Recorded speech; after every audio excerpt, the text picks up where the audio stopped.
Hi, my name is Julian. I created this YouTube channel in 2018 for the main purpose of presenting to the public whatever evidence I could capture of the organized stalkers, that's what they're called nowadays, doing what they do. I didn't intend on making a live video or a video where I'm actually speaking, but I figured now I may as well do it. First and foremost, for my own safety, I want to go public, for the safety of people I know, my family, and also because finally, after not having health insurance for years, I finally got health insurance again, and my doctor called me to confirm that I am now eligible to have a surgery that I've been needing for years. So I'm going in Monday for that, and it's kind of risky, it's dangerous, so I wanted to get this out there before Monday. They don't want me to do this. The perpetrators don't want me putting this footage out there. I've been trying for a few days now to do that, and something always goes wrong. And today was the today. um, Normally I don't contact other people.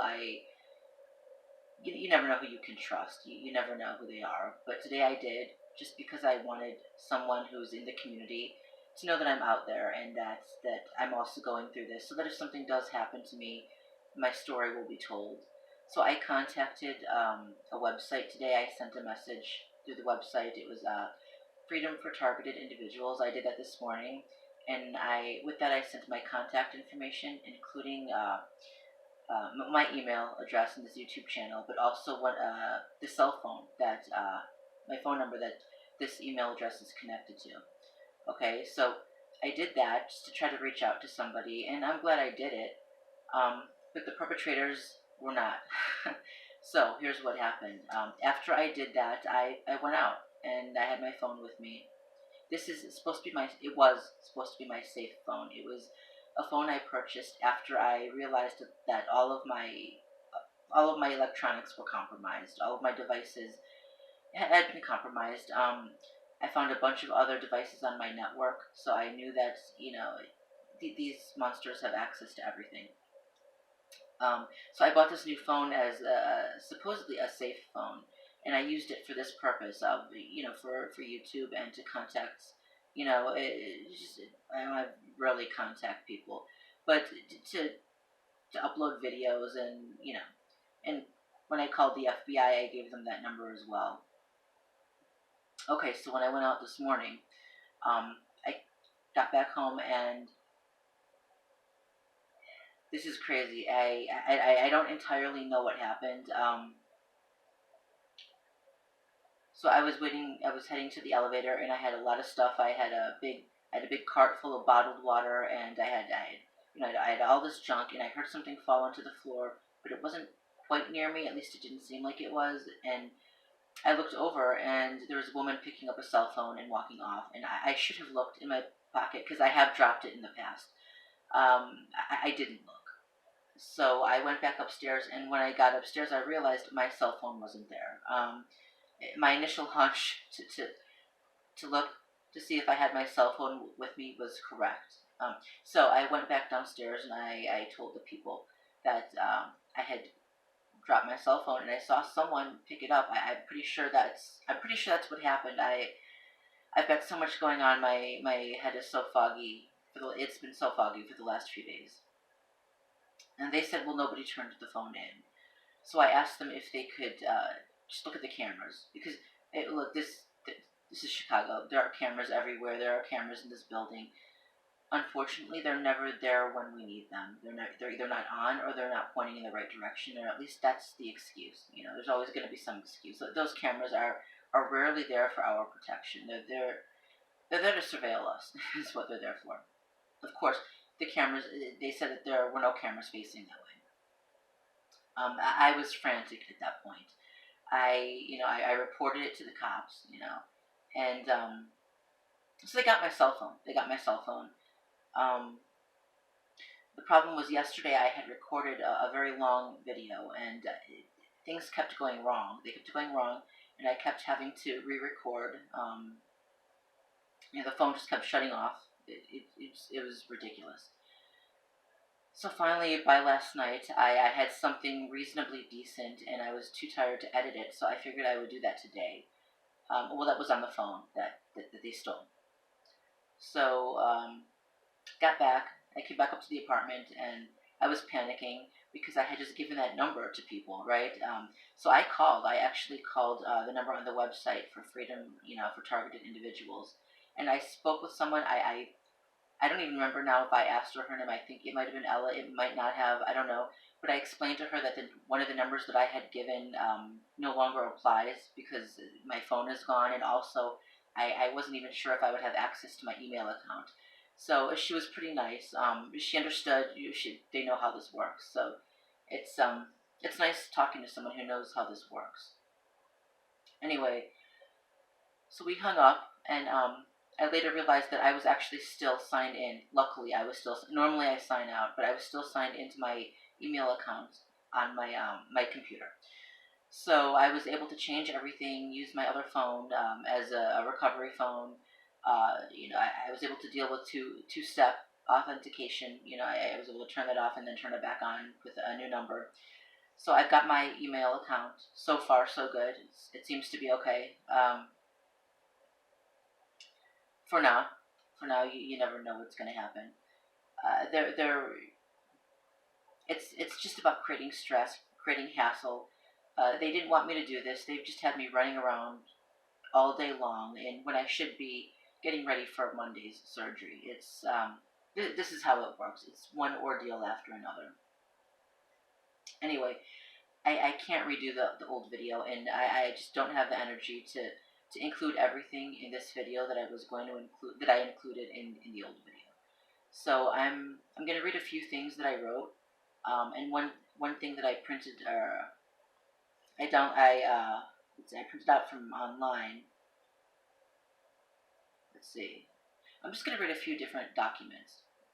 I want to be part of ending this nightmare, or what we nowadays call organized stalking. Before I heard of organized stalking, I learned about it in 2018. I didn't have a term for it. I looked up all kinds of nefarious activities online to find out what was going on. I looked up doxing. I looked up regular stalking, but nothing seemed. I mean, I know I was doxed, but it still is. It doesn't come close to what is actually happening. So even the terminology that I used before I learned that organized stalking was an actual thing. It's really happening to a lot of people. So, for example, you know, the many of the people who were involved in it, like perpetrators, they're called perpetrators, right? Before I heard the organized, the targeted community call them perpetrators. I used to call them lackeys because I knew they were taking orders from someone. I figured it had started with a fight that I had with two people online. Um, yeah, it was a man and a woman, and the woman said she was in the military. I thought maybe she got some of her buddies involved, or worse, maybe she, did something to get them to go along with it. But yeah, I call them lackeys. I'm gonna try from now on to use terminology that is used in the mainstream community, just so we can understand each other. But if I make a mistake and revert back to the terminology that I used before I learned about this community, well, now you know what I mean. So when I say lackey, I mean perpetrator, right? When I say organizer, that could be a handler. I'm not really sure.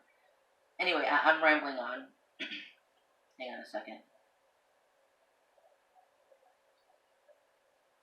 I'm just gonna start reading this. Okay. I got this public safety notice from a website called fightgangstalking.org, or is it .com? It's one of the two. You can look it up online. Um, they have the flyers and they hand them out.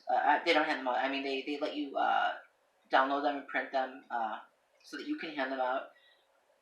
I tweaked this flyer. I also changed the state because I forget what state they were from, but I'm from Illinois. I'm from Chicago.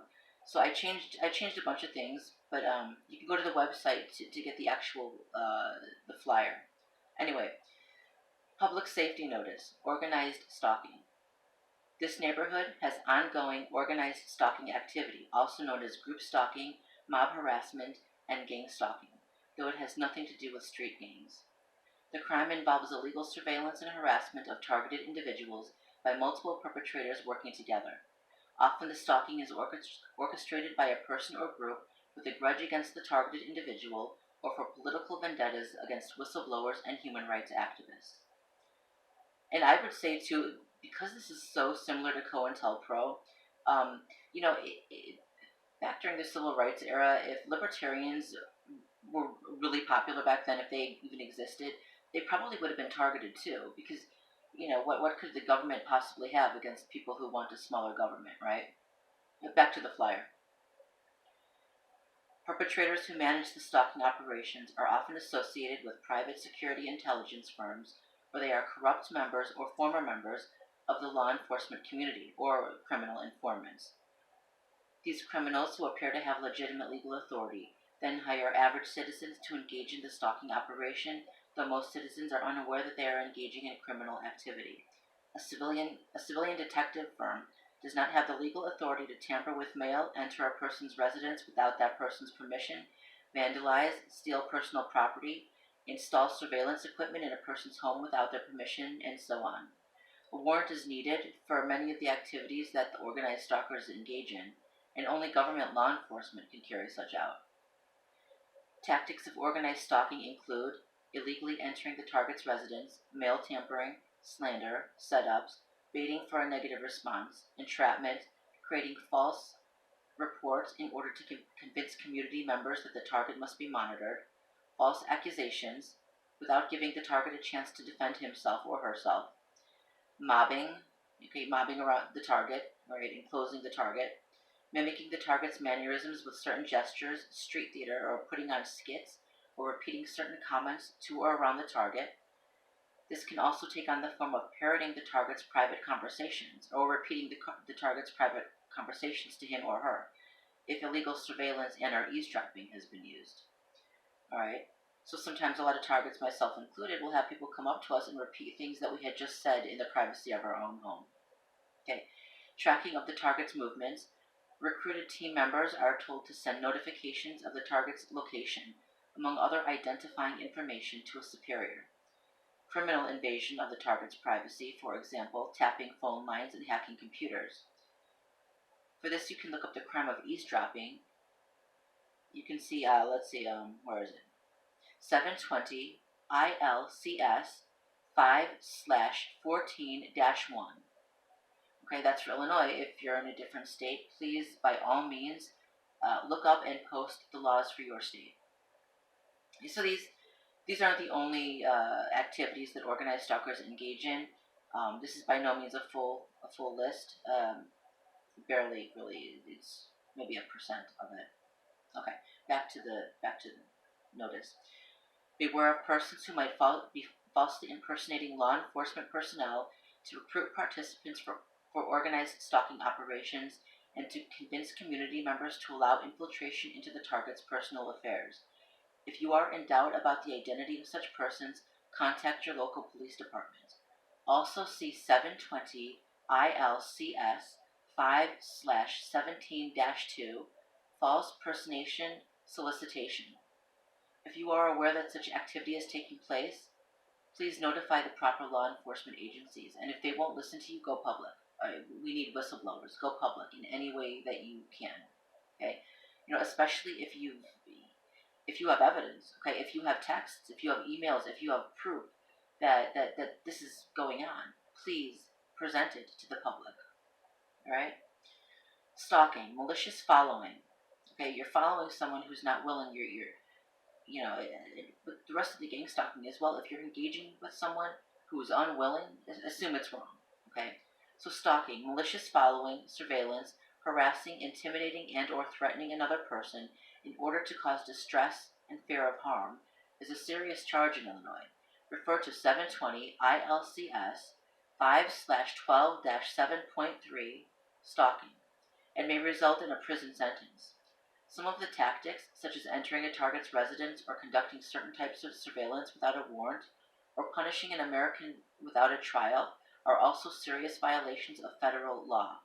Also refer to 740 ILCS 21, stalking, no contact, Order Act. The history of organized stalking. Tactics employed by organized stalkers, also called gang stalkers, were used extensively by Communist East Germany's Stasi, or state police, as a means of maintaining political control over its citizens. This form of psychological warfare was later named Zersetzung. In the U.S., the tactics were famously used by the FBI during its secret illegal counterintelligence program, often called COINTELPRO, from 1956 until the program was exposed by civilian activists in 1971. Okay, so that's the flyer. Let's see. Okay.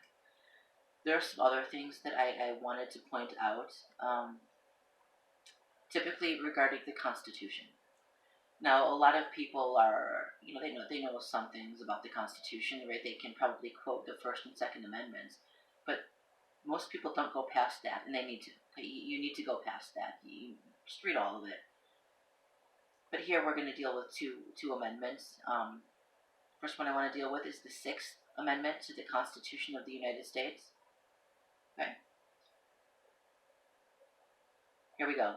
In all criminal trials, the accused should enjoy the right to a speedy and public trial by an impartial jury of the state and district wherein the crime shall have been committed, which district shall have been previously ascertained by law, and to be informed of the nature and cause of the accusation, to be confronted with the witnesses against him, to have compulsory process for obtaining witnesses in his favor, and to have assistance of counsel for his defense.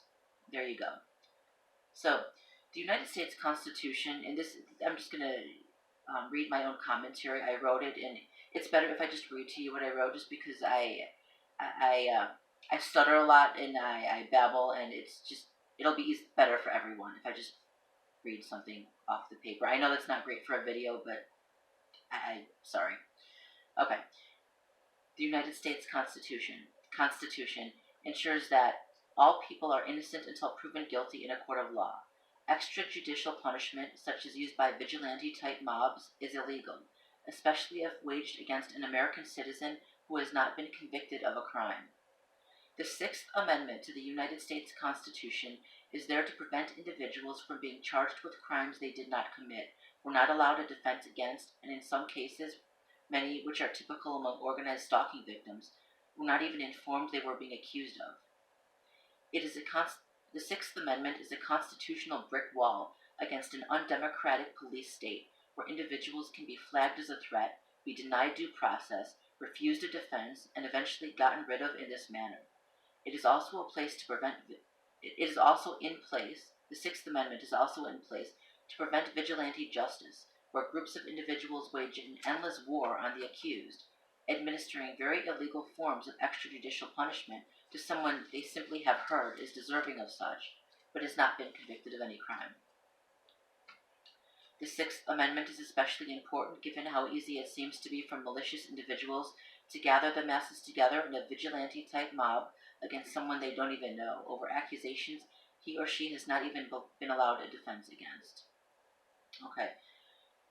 Now, and I just want to point out, though, that right now the laws that are being made, and some that have already been made, completely contradict the Constitution. They annihilate the Constitution, unfortunately. So, for example, it's now legal to, for government agencies to put an American citizen on some kind of terrorist watch list and not inform that individual that they're on a list or what they've been put on the list for, and not even give them a right to a defense. And this then allows the government agencies to conduct any manner of surveillance and worse, indefinitely, because the target doesn't have a chance to defend himself. And I don't just mean terror watch list either. People can be put on any kind of list now, and they're not going to be informed of even that they're on a list, or if they learn that they're on a list of what they've done to deserve it. This is going to get bad. Right now we have, especially with the red flag laws that are in place, or that are being put in place, we're going to have a lot of people who, they're not trained in psychology. They know even less about covert tactics of psychological warfare, who are going to be flagging people for over anything, right? And a lot of the red flags they've been taught to look out for are also signs and symptoms of trauma, severe trauma, and post-traumatic stress disorder. So it we're we're in a world of trouble, folks. This is gonna get bad. This is gonna get bad. All right. The 14th Amendment to the United States Constitution. All persons born or naturalized in the United States and subject to the jurisdiction thereof are citizens of the United States and of the state wherein they reside. No state shall make or enforce any law which shall abridge the privileges or immunities of citizens of the United States, nor shall any state deprive any person the right to life, liberty, or property without due process of the law, nor, de- nor deny to nor deny to any person within its jurisdiction the equal protection of the laws. Okay. Now here's just my commentary on that. I'm just going to read it. Victims of what we nowadays call organized stalking are deprived of their constitutional rights, not only by the perpetrators who hunt, stalk, and harass them on a daily basis, but also by the organizers of this sick program who intentionally defame the targets while at the same time denying targets their constitutional right to a defense, to tell their side, so that the public can hear all sides and not just the side of the accusers. In this manner, the organizers are better able to create and maintain vigilante-type mobs whose members are more than willing to continue their attacks on the target, sometimes including very illegal attacks, such as illegally entering the target's home, tampering with mail, theft, following and tracking, and so on. In most states, stalking is roughly defined as repeated and intentional following of another non-consenting individual or group with intent of causing anxiety, fear or harm to the individual. Illinois has official stalking laws, which can include felony charges if convicted. Illinois defines stalking in 3 ways. 1. Knowingly engaging in behavior that would cause a reasonable person to fear for his or her safety or the safety of others. 2. Knowingly surveilling someone without their consent or legal authority on at least 2 occasions and creating fear or anxiety. 3. Confining or restraining a victim without cause or permission. This is also known as aggravated stalking and is treated as a more significant crime than other forms. And I know I gave these references, but I will again refer to 740 ILCS 21, Stalking No Contact Order Act, and 720 ILCS 5/12-7.3, Stalking. Let's see. In the end, when it comes to this sick program, there can no longer be a division between race, gender, nationality, or social structures that are put in place to divide. The perpetrators of this program come from all groups, and so do the targets. The difference is that the criminals running this program have conquered and divided the targets, so that we are isolated even from each other, yet they create group bonding among the perpetrators working for them. For this reason, we must also put aside our differences and join together as one group. That would leave, when it comes to humanity, really just 2 groups, right? Those who are involved in these stalking campaigns and the rest of us, right? There are only 2 groups now.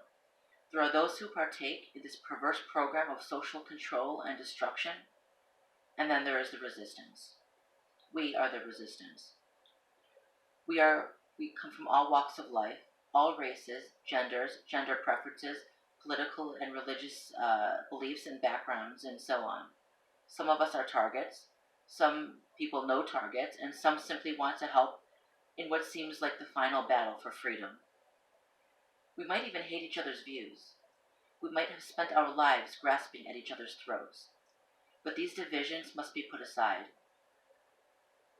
We must all work together to end this program of mob stalking and social control. And false flagging. I personally don't care who you were. I care who you are now, today. You might have hated me, and vice versa. But if you are part of the resistance or want to be, then we are allies now. We have to be. Today, we start over.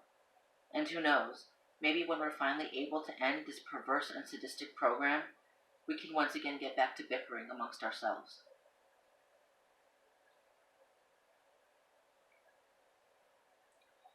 For those who are unwilling or simply unable to actively help us in this fight, I understand. But you can still help, albeit in a more passive manner. You can help by simply not going along with this type of attack on someone you don't know, or whose side of the story you have not yet heard. Here's a pretty good rule to live by. Anyone who is not allowed a defense is probably innocent. Not in all cases, no, but in many. This is America, after all. Innocent until proven guilty is the law, and so is the right to a defense. So that's what I wrote. As I said, I had my initial video was a lot longer, and I'm leaving out a lot here. There's so much I want to say before Monday, and I just don't have the time. I can't make another video like that.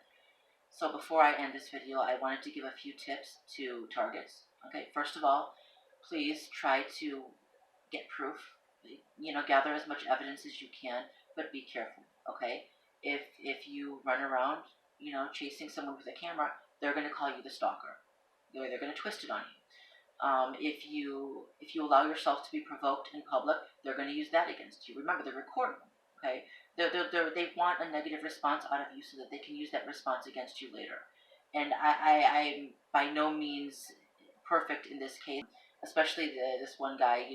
He threw something at me, and it was after a long day of provocation. He did it where there weren't any cameras. I got angry. I started shouting. I followed him. And then he walked right into a building with cameras and a security guard. And guess who looked like the bad guy? Me. I've shouted some of these guys down. Just be careful. And I need to remember to take my own advice too. There are so many instances where I haven't, and I keep reminding myself that. As for I don't know. As for those of us who want to help us, be careful that you're not used to actually go after real targets. And this is why, even if I think someone online might be a perpetrator, I'm probably not going to call them out just because I don't know for sure. There's so much misdirection here. There's even this guy online who, he was one of the first, his videos were one of the first I watched when I learned about organized stalking. And literally, less than a week later, they had people coming up to me wearing his exact outfit, looking like him. After a while, I figured out it wasn't him. It's not him. But this is the misdirection they use. They have to keep us separated from each other and in fear of each other. So just be careful. Know that sometimes it's hard to tell who the target is and who the perpetrator is, right? The target could be the person running from someone else's camera and shouting, "Get your camera off me! Stop filming me! Get away from me!" Right? Or the perpetrator, or the target could be, someone who's chasing someone with a camera trying to film the perpetrator, right? And I've been on both sides. I've been the one shouting, "Get away from me! Stop filming me!" And I've also been the one shouting, trying to, and I've also been the one, running after, trying to film the perpetrators doing what they do. So, especially after massive provocations. So just be careful. Aside from that, I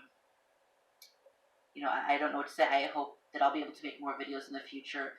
Hopefully I'll be able to explain more of what I wanted to explain here, and I'm sorry I can't do that now. Even though this is an isolating experience, we are still in this together. A lot of you guys, I don't know you, but you have my support. You men and women who are going through this, I think kids go through this too, it's horrible. Hang in there. This is hard. This is brutal. Hang in there. We're gonna get this. We're gonna get this. Okay, we're gonna be able to take our nation back. I love America, and I know you do too. And we're gonna take our nation back from those who are trying to destroy it. And for those of you who are helpers, you're not necessarily targets, but you're helpers. Thank you, from the bottom of my heart. Thank you. God bless you, and God bless America.